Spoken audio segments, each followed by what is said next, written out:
Good morning, class 10th. This is the period of science, and our first chapter is chemical reactions and equations. Okay, so the first question is, what is a chemical reaction? The answer will be, whenever chemical change occurs, we can say that chemical reaction has taken place. Now, a simple question arises, what is change? So, the answer is, in terms of chemistry, we can say that to make something different is known as a change. Changes are of two types. First one physical and second one chemical. Those changes which occur in a substance which affect its form, not its chemical composition, are known as physical changes. It is a reversible change in the physical properties of substances like size, shape, and forms. No new substance is formed. That is, the substance is only altered but not transformed into another. The properties of the substance after physical change is same as it was before the physical change. When the composition of a substance changes and it is transformed into one or more different substances having different properties, then the chemical reaction occurs. It is an irreversible process. Okay, तो बच्चों आपको chemistry के class में chemical reaction and equation के बारे में पढ़ना है। तो आप सभी जानते हैं कि जहाँ भी केमिकल चेंज अकर होते हैं वहाँ ही केमिकल रिएक्शन होता है। तो फर्स्ट क्वेश्चन एराइज होता है कि चेंज क्या है।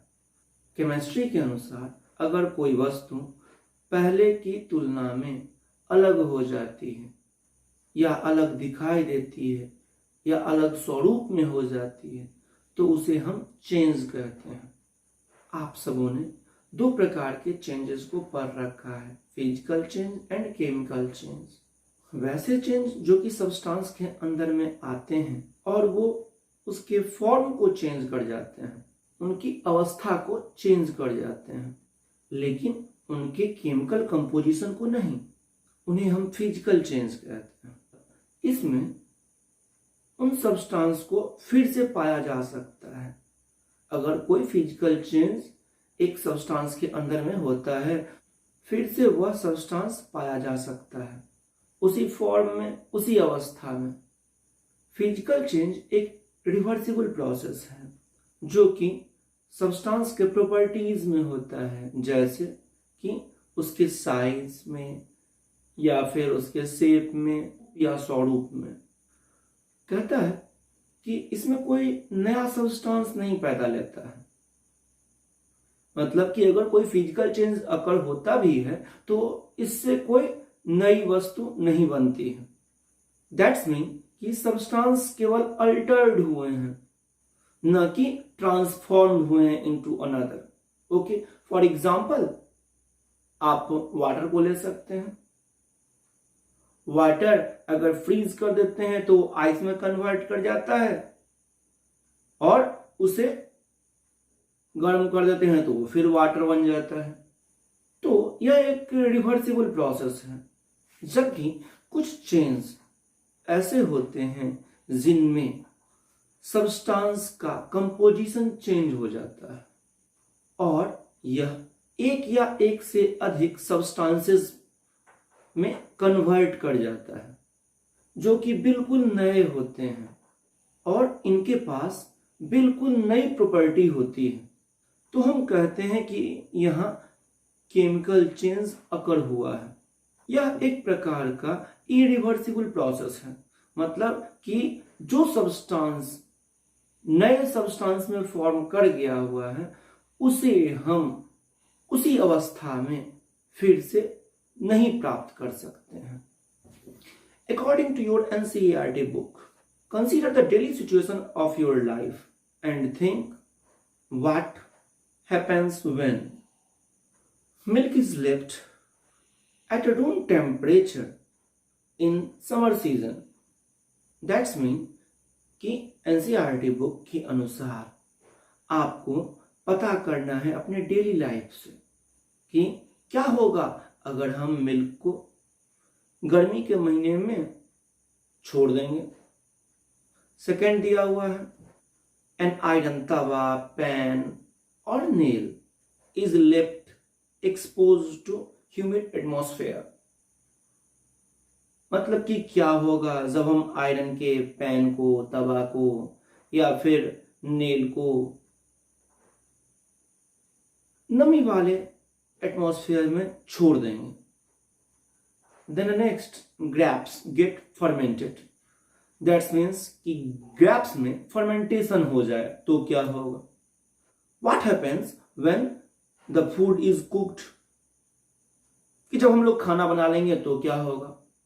And what happen when the food is digested in our body, कि तब क्या होता है जब हम लोग फूड को डाइजेस्ट कर लेते हैं अपने बॉडी के अंदर में।